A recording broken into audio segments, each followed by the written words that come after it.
السلام علیکم کتونکو څنګه چې تاسو ته پته راشه سوارې ما د یو نوي پروګرام سره انتهایی ډیر زیات عجیب چې د دې نه مخکې موږ داسې یو پروګرام په خپل پیج او په خپل چینل باندې نه دی اپلوډ کړی. نو نن زموږ سره یو ملګری ناست دی چې هغې موږ له په دې مشکل وخت کې او په دې مصروفه وخت کې ټایم راکړی دی چې د هغې د تعارف څه محتاج نه دي چې د باجوړ په سطح باندې هغې ډېر په غټه سطح سره یادېږي په د ادب په دنیا کې د شاعرۍ په دنیا کې. نو راځئ نن تاسو د دوی سره ملاومه. جی السلام علیکم. وعلیکم السلام. شهسوار خان ستاسو او ستاسو د ایچ ام ایس آفیشل د ټیم پورا ټیم مننه کومه او په دې اساس باندې ستاینه کومه چې یقینا موږ یې نو نن سبا د سوشل میډیا په دور کې نو خصوصا هغه خلک د ټیک ټاک او یا د فیسبوک او یا د یوټیوب د لارې کار کوي چې هغه نور څه مصروفیات نه لري او د پیشې په توګه باندې استعمالوي. تاسو ما وکتل چې تاسو خپله یوه ځان له ډېره باعزت او درانه پیشل لرئ. انسانانو ته لباس اغوندل دا ډېره لویه پیشه ده. د دغه پیشې چې نن سبا پکې ماشاءالله روپۍ هم ډېرې دي، صحیح ده که نه؟ د دغه پیشې او د دغه مالي ضرورت پوره کېدو باوجود تاسو هڅه کوئ چې د قام شاعر، د قام ادیب، د قام لیکوال هغه د ځان سره کېنوئ، د هغه د ژوند متعلق څه خبرې محفوظ شي، د هغه څو شعرونه محفوظ شي. نو یقینا زه د پښتو د طالب علم په حیث باندې زه دا کار ډېر مهم ګڼم او د هغې بنیادي وجوهات دا دي چې مونږ ته زما د خپل ریسرچ په دوران کې ما ته 20 شیزونه داسې رال چې هغه ما ته نه په کاغذ میلاوېدل، نه په کتاب، نه د چا سره زباني څه حواله ورسره وه. هغه ما ته د یوټیوب د ویډیوګانو نه د وحیدګل استاذ په اواز کې د قصې په شکل باندې میلاو شوه.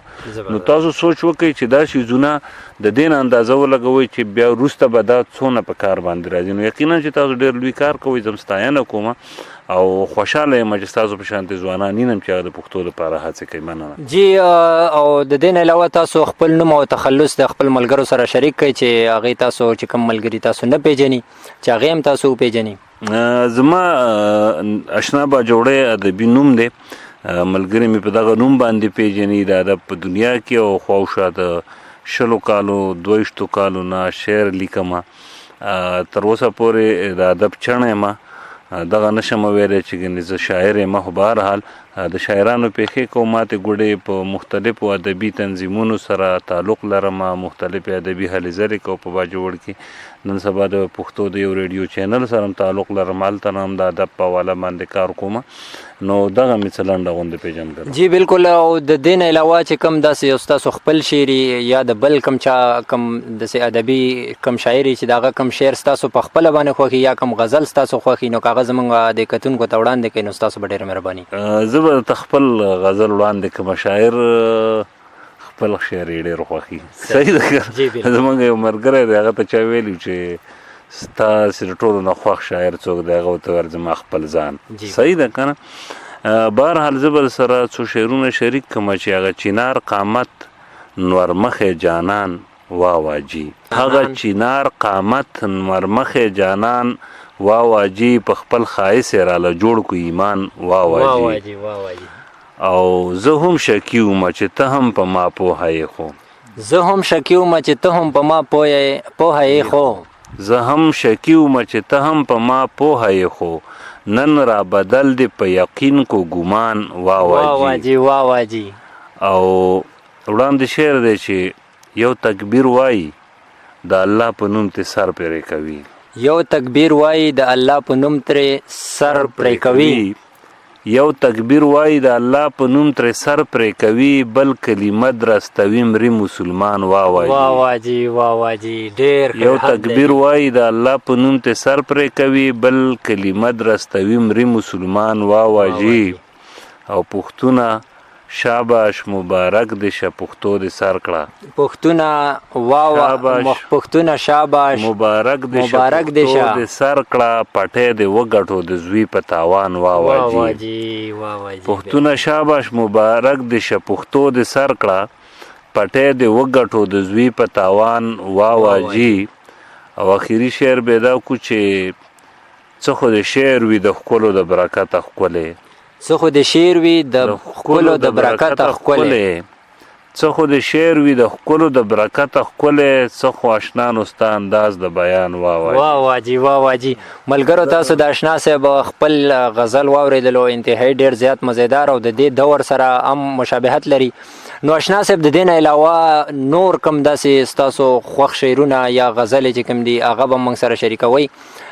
مرکه به مخ په وړاندې بوځو، نو ستاسو نه به نور هم زموږ ملګري چې کوم دي هغې به انتظار کوي چې یاره نور هم څه واورو. شعرونه هڅه وکړم چې د سره شریک کړم، متفرق شعرونه به یې بېلابېلو غزلونه به شعرونه یا به چې کم را یادېږي، خو یو دوه شعرونه دا را یاد شو چې یو ځای د مینې بل د حسن د جانان پیریان دي.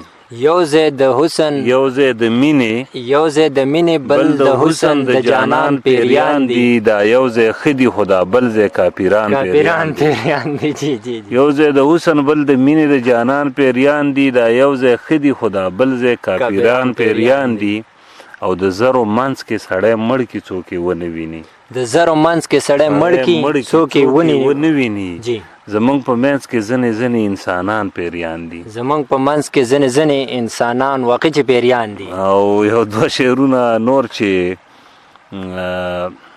نن مې مزغو کې ستا د مړو کتو اثر ګرځېدو، نن مې مزغو کې ستا د مړو کتو اثر ګرځېدو، نن مې مزغو کې ستا د مړو کتو اثر ګرځېدو، باور دې وشه ټوله ورځې په ما سر ګرځېدو. حد دی جی بالکل منم.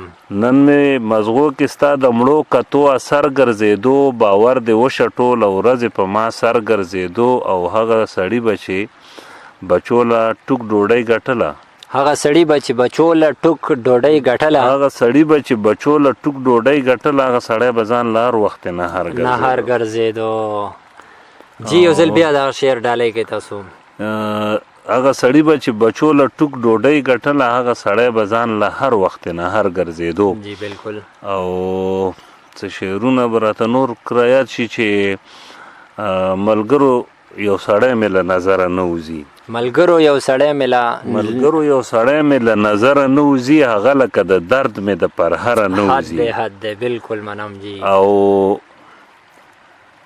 ملګرو یو سړی مې له نظره نه وځي، هغه لکه د درد مې له پرهره نه وځي.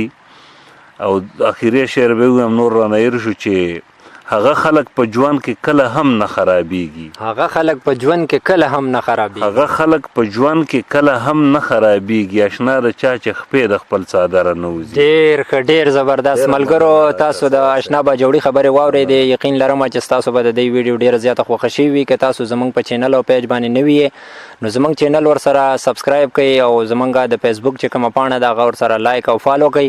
د مزید د نورو ویډیوګانو دپاره زموږ په انتظار اوسئ. انشاءالله د دې نه به ښه پروګرامونه هم راوړو او ستاسو مخ په وړاندې به ږدو. ما شهسوار له اجازت راکړئ. د لوی الله په امان.